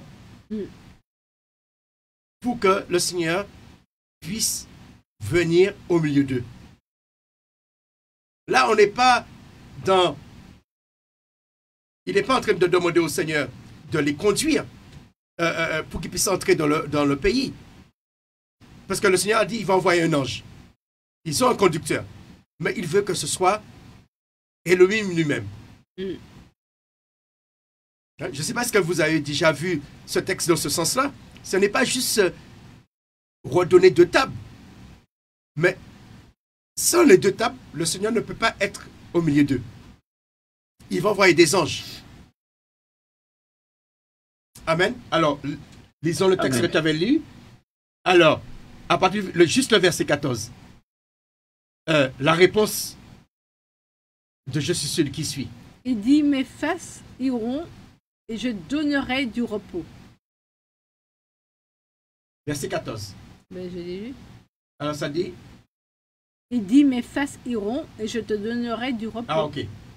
Il répond, que ton esprit soit dans le repos, ma présence ira tout de même avec toi. Là, il dit que sa présence sera avec Moshe. Mais il ne dit pas que sa présence sera avec sur le peuple. Parce que Moshe, qu'est-ce qu'il dit? Avec nous. Que tu puisses continuer avec nous, avec le peuple. Et lui, il dit, ma présence sera avec toi. Alors, lisons maintenant le verset 15 à 16. À quoi connaîtra-t-on que nous avons trouvé grâce à tes yeux, moi et ton peuple? Ne serait-ce pas quand tu marcheras avec nous? Ainsi, moi et ton peuple, nous serons distingués de tous les peuples qui sont sous les faces du sol. Amen. Il demande, il réclame encore sa présence. Amen. On aurait pu penser que lorsqu'il avait dit au Seigneur dans le chapitre 32 que le Seigneur est pardonné, eh bien, tout est pardonné et puis d'un claquement de doigts, eh bien, l'alliance peut être rétablie. Mais on voit comment Moshe, il est en train d'intercéder, de prier et de supplier le Seigneur pour qu'il puisse venir, il réclame sa présence. On peut se poser cette question aujourd'hui. Hein? Est-ce qu'on a vraiment la présence du Seigneur ou le Seigneur, pour ne pas nous détruire, il envoie des anges au milieu de nous pour nous conduire? On peut se poser cette question. Il envoie des anges parce que notre tête est tellement dure. S'il vient, il va nous détruire. Alors, continuons. Alors, on était au verset 16. Il réclame sa présence. Alors, au verset 16, c'est... On a déjà fait, mais 17. Lis le verset 16. J'ai déjà lu. Oui, 17. le 17. Je suis celui qui suis, dit à Moshe. Je ferai aussi ce que tu dis, car tu as trouvé grâce à mes yeux et je te connais par ton nom. Jusqu'au 23. Moshe veut voir la gloire de je suis celui qui suis. Il dit aussi, s'il te plaît, fais-moi voir ta gloire. Et il dit, je ferai passer toute ma bonté devant ta face et je crierai le nom de je suis celui qui suis devant toi. Je ferai grâce à qui je ferai grâce et j'aurai compassion de celui de qui j'aurai compassion. Puis il dit, tu ne pourras pas voir mes faces, car aucun être humain ne peut me voir et vivre. Je suis celui qui suis, dit aussi, voici, il y a un lieu près de moi, et tu t'arrêteras sous le rocher. Et quand ma gloire passera, je te mettrai dans la crevasse du rocher, et je te couvrirai de ma pomme, jusqu'à ce que je sois passé. Puis, je retirerai ma pomme, et tu me verras par derrière, mais mes faces ne se verront pas. Amen. Alors, je vais lire juste le verset 1er du chapitre 34. Nous ne l'avons pas là, nous ne l'avons pas, ce n'est pas en ligne. Nous ne l'avons pas. C'est-à-dire, juste avant que le Seigneur décide, parce que la prochaine fois, on va voir le rétablissement de l'alliance. Là, c'est avant que l'alliance soit rétablie. Juste le verset 1er, verset 34, il est dit que je suis celui qui s'est dit à Moshe, taille 2 pierres, taille 2 tables de pierre, semblables aux premières, et je marquerai sur ces tables les paroles qui étaient sur les premières tables que tu as brisées. Sois prêt au matin. Au matin, tu monteras sur le mont Sinaï et tu te présenteras devant moi au sommet de la montagne. Mais avant que le Seigneur puisse lui dire ça, nous avons lu à la fin du chapitre 33 que le Seigneur, là maintenant, il est prêt. Il est prêt à répondre à la prière de Moshe. Il accepte de remarcher au milieu d'eux. Mais ça n'a pas été facile. Nous, on allait se décourager. Hein. Chaque fois, le Seigneur dit, il dit, non, toi, je veux me présenter à toi, mais pas à eux. Pas au milieu d'eux. Qui veut dire que ça a été Moshe, comme il connaît le Seigneur. Il lui rappelle sans cesse, mais tu as fait des promesses à Abraham. Tu as promis à ce peuple, avant de les libérer en Égypte, que tu vas les emmener dans un pays, dans la terre promise, où coule le lait et le miel. Et là maintenant tu dis, tu es prêt à détruire le peuple, ou s'ils veulent avoir le lait et le miel, mais ce sera sans moi.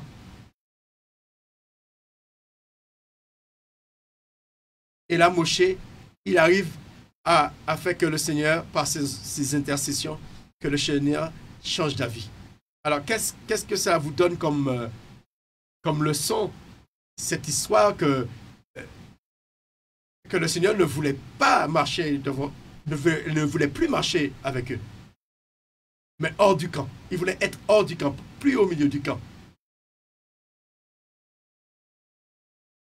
Alors, qu'est-ce que cette histoire qu'est-ce que cette histoire vous apprend? Qu'est-ce que cette histoire vous inspire?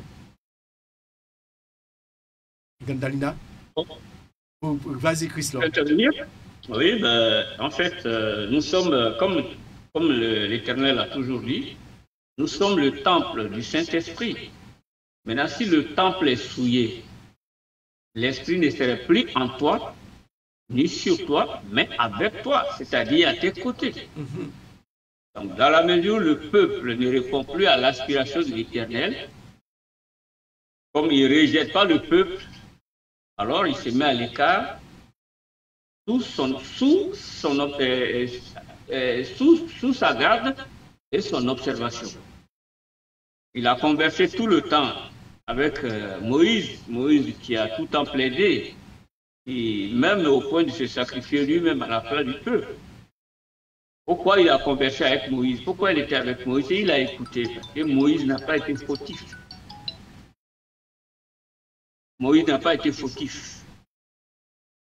Donc, ça nous interpelle. Amen. Si dans ta vie, tu ne vis pas selon la volonté de Dieu, tu ne marches pas dans ses voies, sache que il ne serait pas en toi.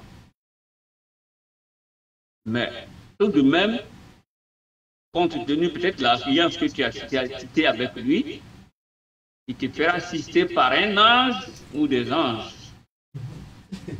C'est à nous de faire en sorte que on ne brise pas l'alliance pour ne pas qu'il soit à côté. Amen, amen. Aujourd'hui, malheureusement, c'est le cas. L'Éternel, dans nos assemblées, partout, c'est vrai, on crie, mais il a dit que mon peuple m'adore sur les lèvres. Est-ce que le Seigneur, peut-être des fois, il y a les anges là, mais lui-même... non, écoute, la vie humaine ne le glorifie pas, donc il ne pourra pas habiter parmi nous. Qui veut dire que le peuple... Il ne pourra pas être entre nous. Le peuple était Il est béni. obligé Le peuple pouvait... il est obligé de choisir des médiateurs, comme les anges. Amen. Donc, ça nous interpelle pour dire que faut bien laver ta robe. Amen. Qui veut dire La blanchir. le Seigneur peut nous conduire, on peut voir que les promesses du Seigneur s'accomplissent, mais lui-même, il s'est retiré. Il envoie ses anges. C'est ça. Alors, Gandalina, et toi? Je suis tout à fait d'accord avec ce que le pasteur a dit, qu'on peut toujours intercéder, et en intercédant, le Seigneur peut revenir sur ce qu'il avait dit qu'il allait faire. Parce que faut pas qu'on oublie aussi que le Seigneur est un Seigneur de compassion, de miséricorde aussi. Voilà. Alors, c'est-à-dire, il peut revenir sur ce qu'il allait faire, c'est-à-dire... Par exemple, si on devait ne pas avoir une chose qu'on désirait, et il peut revenir sur sa décision en disant, voilà, parce qu'on a intercédé, parce qu'on a prié, il peut revenir, voilà. Ce qu'il avait dit qu'il n'allait pas faire, il le fera. Amen, amen. Il le fera parce que, voilà. C'est-à-dire que ce qu'il avait promis, et puis il avait dit que ce qu'il vous avait promis, vous ne l'aurez pas, il peut changer d'avis. Il peut changer d'avis. Il peut changer d'avis dans un sens, dans un autre. Comment? Il peut changer d'avis dans un sens comme dans un autre. Comme dans un autre. Ouais. Parce qu'au départ, il avait promis de les conduire. De les conduire, voilà. Après, il a décidé de se retirer. Et là, Moshe lui demande de revenir. De revenir. Et des fois, on se pose des questions, mais pourquoi les choses ne se passent pas comme à l'église primitive? Et on doit se poser des questions. On peut se poser la question. À cause de la désobéissance. Est-ce qu'on n'a pas fait entrer des choses au milieu de nous qui sont comme ces veaux d'or? Et c'est ce qui fait que c'est à cause du veau d'or que le Seigneur, des idoles, que le Seigneur dit que s'il vient au milieu d'eux, ils vont les exterminer. Parce que pour que le Seigneur soit présent, il faut enlever toute idolâtrie.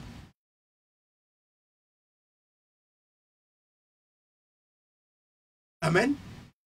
Et avant de parler de l'idolâtrie, aujourd'hui, parlons du salut. Est-ce qu'on peut perdre le salut? On voit que le peuple avait le salut. Et là, le Seigneur, il dit, il va effacer le nom. Ceux qui ont péché, c'est eux qu'on va effacer leur nom. S'il dit qu'il va effacer le nom, ça veut dire que le nom était déjà inscrit. Est-ce qu'on est d'accord? Oui. Ça veut dire que leur nom était déjà inscrit sur le livre de vie. Mais il dit que ceux qui ont péché, il va effacer leur nom. Qui veut dire qu'ils avaient le salut. Et souvent, il y a des doctrines qui disent qu'on ne peut pas perdre le salut. Notre nom ne peut pas être effacé. Si notre nom n'est pas sur le livre de vie, c'est parce qu'il n'était pas. Mais là, on voit que ce peuple, leur nom est déjà sur le livre. Et là, le Seigneur dit que c'est eux qu'on va effacer leur nom, pas ton nom, Moshe. Il veut dire que notre nom peut être effacé. Et rappelons qu'est-ce que Christ disait à ses disciples. Un jour, il les a envoyés chasser et évangéliser. Ils ont chassé des démons. Et les démons, ils voyaient que Satan tombait du ciel comme un éclair. Et eux, ils se réjouissaient. Parce que les démons les étaient soumis. Et qu'est-ce que Christ leur dit? Ne vous réjouissez pas parce que les démons vous sont soumis, mais réjouissez-vous plutôt. Hein? Tu peux te réjouir que les démons te sont soumis, mais de te réjouir plutôt que vos noms soient inscrits dans le livre de vie. Parce que tu peux chasser des démons et que ton nom ne soit pas inscrit dans le livre de vie. Ou plutôt ton nom soit effacé. Parce qu'il est dit, certains viendront et diront, mais nous avons chassé des démons en ton nom. Nous avons prophétisé en ton nom. Oui. Mais après cela, quand ils sont venus devant le Seigneur, leur nom a été effacé. Sûrement parce qu'ils ont eu cette phase d'idolâtrie comme Israël. L'idolâtrie peut effacer notre nom dans le livre de vie. Parce que le Seigneur, il est jaloux. Ah, il ne faut pas qu'on soit... Il ne faut pas qu'on soit, comment dire, léger avec l'idolâtrie. Et l'idolâtrie, ce n'est pas juste le fait d'avoir des idoles, hein, d'avoir, comment dire, d'avoir des statues. Parce que le Seigneur, une statue, c'est quoi? C'est une image. Le Seigneur n'est pas contre qu'on fasse des statues. Il est dit dans Exode que tu ne vas pas faire des images taillées, qui soient des êtres dans le ciel, sur la terre ou sous la terre, et que tu te prosternes devant. Le fait de faire des anges, c'est pas ça l'idolâtrie. Parce que le Seigneur lui-même, il y avait sur l'arche, il y avait des anges. Il y avait 2 anges. Lorsqu'ils ont construit le temple, eh bien, il y avait les 2 anges construits. C'est pas ça. C'est de faire des anges et dire voici ton Dieu. Hein? De faire ce veau d'or. Hein? On dit que il a mis l'or dans le feu et puis c'est devenu un veau d'or. Hein? Tout ça, il n'a pas besoin, il a besoin de façonner. Mais on voit que le Seigneur aussi, lorsqu'il y a eu les serpents a mordu les Israélites dans le désert, il a fait un serpent d'airain et lorsqu'il regardait le serpent d'airain, c'est une représentation d'un serpent. Et ils étaient guéris. Ce qui veut dire que le Seigneur n'est pas contre qu'on fasse des oiseaux, qu'on fasse des dessins, qu'on fasse des statues, c'est pas ça. Mais que ces statues soient des dieux, qu'on fasse des dieux, qu'ils soient des anges ou des choses qui viennent de l'imagination de l'homme, qu'on fasse des créatures d'Élohim ou des choses de l'imagination de l'homme. Amen. Alors l'idolâtrie, au milieu de nous, ne doit pas prendre ça à la légère. Et comme je disais, les jours de la semaine dans le christianisme est dédié à des idoles. Alors si le Seigneur vient au milieu de nous, il va nous détruire, on ne pourra pas vivre. C'est pourquoi aujourd'hui nous avons la présence. Nous avons la présence des anges. Mais le Seigneur, il veut être présent au milieu de nous. Mais pour cela, il faut qu'on détruise, comme Moïse a fait, qu'on détruise les idoles. Sommes-nous prêts à redonner les noms des jours de la semaine, leur vrai nom? Jour 1, jour 1er, jour 2, jour 3e, jour 4e, jour 5e, jour 6e et jour Shabbat. Au lieu de lundi, mardi, mercredi, jeudi, vendredi, samedi, dimanche. Parce que tous ces noms-là, ce sont des noms d'idolâtres. Sommes-nous prêts à détruire cela? À détruire le dieu Luna, à détruire le dieu de Mars, à détruire le dieu Mercure, à détruire le dieu Jupiter, à détruire le dieu Vénus, à détruire le dieu Saturne, à détruire le dieu Sol. Et redonner le Seigneur sa vraie présence. Ne plus célébrer les mois de janvier, les mois de, de février, mars, avril, que de dire que les mois débutent au temps que le Seigneur a fixé. Parce que le Seigneur a fixé le début de chaque mois à chaque nouvelle lune. Il n'a pas fixé les mois selon le calendrier julien ni grégorien. Ça, c'est le calendrier des idolâtres que les chrétiens ont fait entrer. Qui veut dire que l'idolâtrie est au milieu de nous.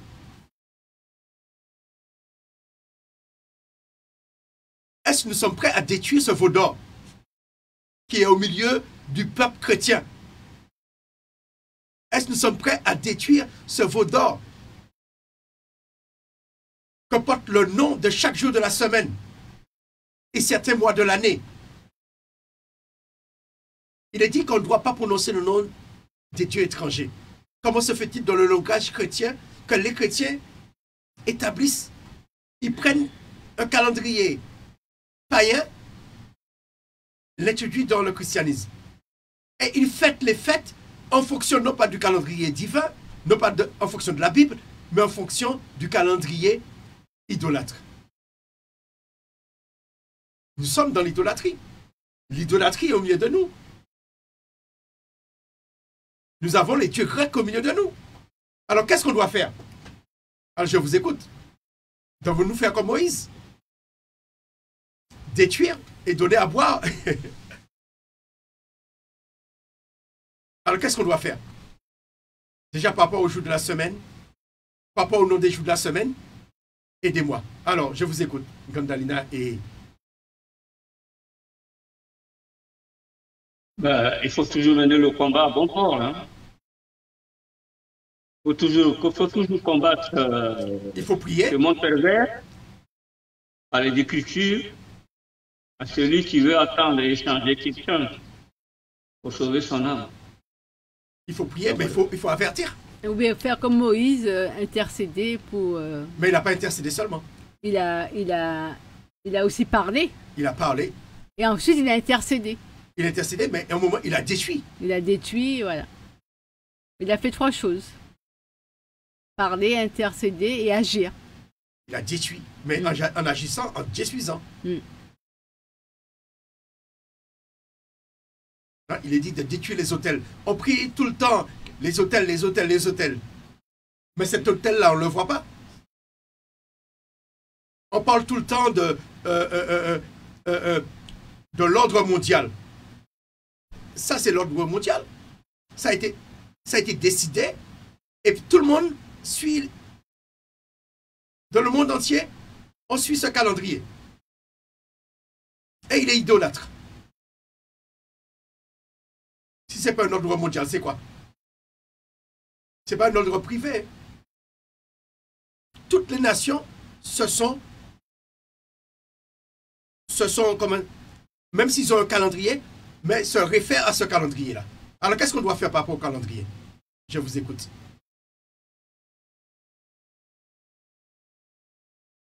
Donc, celui qui combat le calendrier combat le monde. Et celui qui combat le monde attache les ceintures. Mais c'est un combat, on ne peut pas relâcher. On va continuer. Mais on peut se dire que, comme c'est comme ça, on peut se dire comme c'est comme ça, on laisse comme ça. On laisse faire. On laisse comme ça. On a trouvé des choses comme ça. Non. Jésus l'a dit, j'ai été sacrifié. Et celui qui évoque le nom de l'Éternel, celui qui est un envoyé de Dieu, est un sacrifice. Donc, on doit se sacrifier pour que le nom de l'Éternel soit glorifié. Bon, les chrétiens d'aujourd'hui, on a peur de mourir, on a peur d'affronter la réalité. Les épreuves, les tentations, malheureusement. Il faut qu'on s'y mette pour la victoire. Sinon, c'est une peine perdue. Mais est-ce qu'on est conscient que c'est un problème? Malheureusement, la plupart des chrétiens ne sont pas conscients. Bon, à ce que je sache, il y a des fois ceux qui donnent l'évangile, ceux qui prêchent, disent non, viens à Jésus pour que ta vie change. Pour que tu aies mari, pour que tu aies une stabilité, pour que tu aies une promotion. Oh, ce n'est pas ça la mission. Donc, quand on grave ça dans leur cœur, âme et esprit, sachons qu'on va droit dans le mur. Oh, Jésus a dit aux 12 apôtres, allez, dites que le royaume des cieux est proche. Jésus, de son vivant, même après qu'il soit ressuscité, il a toujours parlé du royaume. Ce n'est pas le cas aujourd'hui. C'est le maraboutage. Viens à Jésus, ta vie va changer, ta vie charnelle. Donc les gens, la plupart n'ont pas la conscience. Ils disent, bon, je vais à Dieu pour que ma vie change, ma vie humaine change. Ma vie sur la terre change. Oh, on n'attire pas leur attention concernant la nouvelle vie, c'est-à-dire tu meurs, le corps retourne à la terre. Mais l'esprit doit continuer de vivre. Mais on voit que Moshe... Les gens parlent trop de miracles, ils parlent trop de changements charnels. Mais le Seigneur, il est fait. Hein. Le Seigneur n'est pas contre. Hein. Mais c'est-à-dire que là, par rapport au thème d'aujourd'hui, on voit que c'est un problème. Il faut déjà que les responsables des communautés, ce type d'enseignement, c'est déjà pour les responsables des communautés. C'est eux, oui. Il faut qu'ils soient conscients, les responsables, ceux qui sont à la tête des assemblées, à la tête des communautés, à la tête voilà, des différentes églises, qui prenne conscience que nous avons commis une erreur. Comme Aaron a reconnu son erreur. Est-ce qu'aujourd'hui, on est capable de reconnaître que les noms des jours de la semaine, c'est une erreur. Le calendrier grégorien, c'est une erreur. C'est un calendrier antichrist. C'est un calendrier antisémite. C'est un calendrier anti-messianique. On va dire, mais un calendrier, on s'en fout. Mais si le Seigneur, au départ, il a donné à Moshe un calendrier, pourquoi on donne un autre calendrier? Amen. Alors, aujourd'hui, je crois que la tâche, elle est grande. Amen. Amen. Amen. Ah ben, nous allons finir parce qu'il nous reste 5 minutes. Mais pour cela, il faut avoir des ouvriers hein, pour la tâche. Il faut des ouvriers. Il faut des ouvriers. Hein. Amen. Alors, je vais vous laisser dire au revoir aux éditeurs et nous allons les laisser en musique. Ouais, nous allons les laisser en musique. Alors, par rapport à cette étude, Gandalina, c'était une très bonne étude, une étude de connaissance, une étude qui nous fait réfléchir, et puis une étude qui fait du bien. Voilà. Et Chris Law? Oui, ben, le Seigneur l'Éternel a dit, mon royaume, c'est pas évident. C'est le violent qui s'en empare. Là, il faut être violent. Hein? Voilà. Donc, il faut faire la violence sur soi-même. Autant tu pêches, autant il faut se repentir. Reprends le flambeau et avance. C'est pas évident. Il faut tenir. Parce que malheureusement, on a grandi en famille, des fois dans un système qui n'a rien à voir avec la volonté de Dieu. Le milieu scolaire, le milieu social, le milieu relationnel nous additionnent des comportements indésirables. Le combat est rude. C'est non bon et que l'Éternel triomphe par son esprit, afin qu'il nous assiste aussi par son esprit. Sinon, dans la chair, on peut combattre, mais ce n'est pas évident qu'on y aille. La manière Moïse le suppliait à longueur de temps, il faut qu'il nous assiste. Il faut qu'il nous conduise. Sinon, de nous-mêmes, c'est un échec avoué d'office. Que la paix de Dieu soit avec nous. Samedi prochain. Ok, eh ben, nous nous retrouvons au prochain Shabbat et nous vous remercions de nous avoir écoutés. Et à la semaine prochaine. Soyez bénis richement. Dans le nom puissant de Yeshua, notre Messie. À la semaine prochaine. Amen.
is good.